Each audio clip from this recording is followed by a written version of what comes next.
E aí, dolorosos e doloridos, como é que foi o carnaval? Espero que bem. Bom, conforme prometido, eu tô aqui dolorosamente trazendo para vocês uma discussão sobre fibromialgia. Bom, especialmente sobre os critérios diagnósticos de fibromialgia.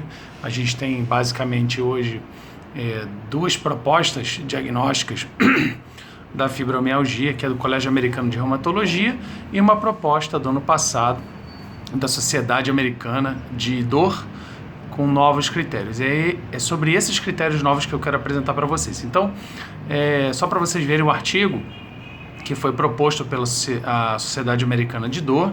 Olha aqui, ó. Depois eu vou botar o artigo para você, discutindo ali no live no stories do Instagram, para vocês poderem saber mais, tá bom? Beleza.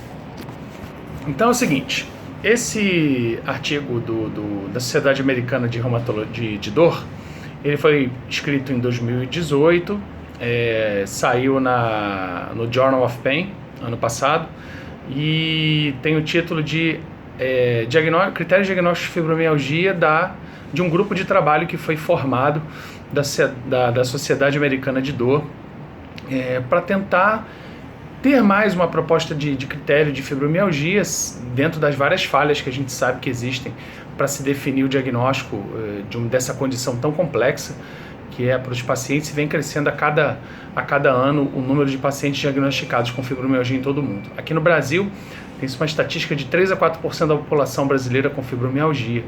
É uma estatística bem alta e a gente precisa entender que normalmente essa amostra é superestimada na população, tendo em vista que até no próprio Estados Unidos 3/4 dos pacientes não preenchem os critérios do Colégio Americano de Reumatologia, que são de 2016. Então tem uma grande falha nesses diagnósticos, né? Mas não é a discussão sobre isso hoje. Bom, o Arnold e colaboradores falaram desse artigo em 2018, propondo um novo critério, sendo que eles são um grupo de pessoas que trabalham com dor e não necessariamente todos são reumatologistas. Você tem médicos de várias especialidades, outros profissionais participando, e o Colégio Americano de Reumatologia é focado em reumatologistas. Se vocês olharem a fibromialgia hoje como uma condição geral, ela não se encaixa muito no médico, na área médica da reumatologia, e sim a área de dor, na verdade uma área gigantesca, né, de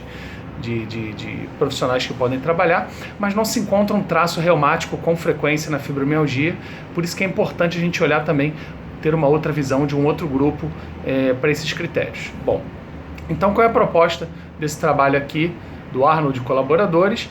É propor novos critérios para fibromialgia e falar de dimensões que também são afetadas na fibromialgia, como muitos de vocês sabem, né? O impacto, de uma forma geral, o impacto na vida, né? Então, eles separam em algumas dimensões sobre como a fibromialgia pode ser dividida e tudo mais. Então a primeira dimensão desse trabalho deles, desse grupo de trabalho da Sociedade Americana de Dor, é falar dos critérios diagnósticos. Bom, os critérios que eles propõem para o diagnóstico de fibromialgia são, primeiro, o paciente tem que ter pelo menos 6 áreas de dor de 9 possíveis. E essas 9 possíveis incluem cabeça, braço direito e esquerdo, o peito, o abdômen, coluna lombar superior, inferior, perna direita e esquerda. Então são 9 áreas. No critério do Colégio Americano de Reumatologia são 19 áreas. Então isso simplifica bastante para o clínico poder ter atuação sobre isso. Bom, então o primeiro critério é ter pelo menos 6 de 9 áreas de dor possíveis. O segundo critério é sintomas como fadiga ou distúrbios do sono moderados a graves. E o terceiro é que esses sintomas persistam por pelo menos 3 meses, né? Então isso é a nova proposta de critério diagnóstico da fibromialgia, né? O paciente tem que apresentar esses 3 critérios. No Colégio Americano de Reumatologia, os critérios eles são divididos em 4 critérios. Preencher o índice de dor generalizada, que são de 0 a 19 áreas, né? E o paciente precisa apresentar pelo menos uma área de dor quando a gente divide o corpo em 5 partes, que é esqueleto axial, membro superior direito e esquerdo, membro inferior direito e esquerdo. Tem que apresentar pelo menos uma área de dor nessas 5. né? O segundo critério, ele tem que preencher o questionário de gravidade dos sintomas, que vai falar de vários sintomas somáticos envolvidos na fibromialgia, que vai desde depressão, fadiga, até dor de cabeça, dor no abdômen.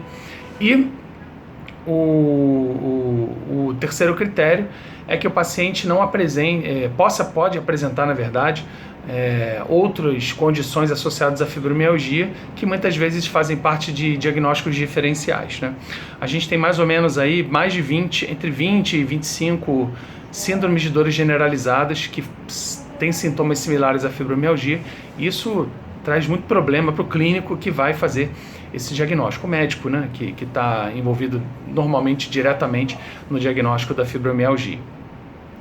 Então, a gente tem esses critérios envolvidos no diagnóstico e diferenciado um pouquinho dos critérios da Sociedade Americana de Dor, sendo mais simples para o profissional poder trabalhar. Então, não estou dizendo que vocês devam seguir o critério do Colégio Americano ou da Sociedade Americana. Não, os dois estão até mesmo bem parecidos, mas é importante que vocês saibam que tem grupos diferentes tentando gerar um diagnóstico mais simples para o dia a dia, né? Vários dos sintomas, várias das condições que fazem parte do diagnóstico diferencial, várias delas são reumáticas, então como espondilite anquilosante, o lúpus, as poliartralgias, até a própria artrite reumatoide, mas normalmente esses pacientes têm fatores reumáticos de exame de sangue positivos e não existe isso como critério para fibromialgia. Nenhum exame complementar é capaz de definir, dar traços de fibromialgia, né? Outras condições como neurológicas, neuropatias, polineuropatias, infecciosas, doenças de Cushing, né, hipotiroidismo, produzindo dor generalizada. Então a gente tem várias condições que fazem parte desse diferencial. Bom, primeira dimensão foi falar dos critérios diagnósticos. Segunda dimensão são características comuns que também estão presentes na fibromialgia. E uma delas vocês conhecem com certeza, e o mundo inteiro conhece, que é o tenderness, que não tem uma tradução muito boa para o português, mas o tenderness vem daqueles pontos dolorosos espalhados no corpo todo, né? E eles definem, né, esse tenderness como uma sensibilidade generalizada aos tecidos e com limiar de dor por pressão reduzido. Onde não deveria doer, acaba produzindo dor, né? Então, no corpo.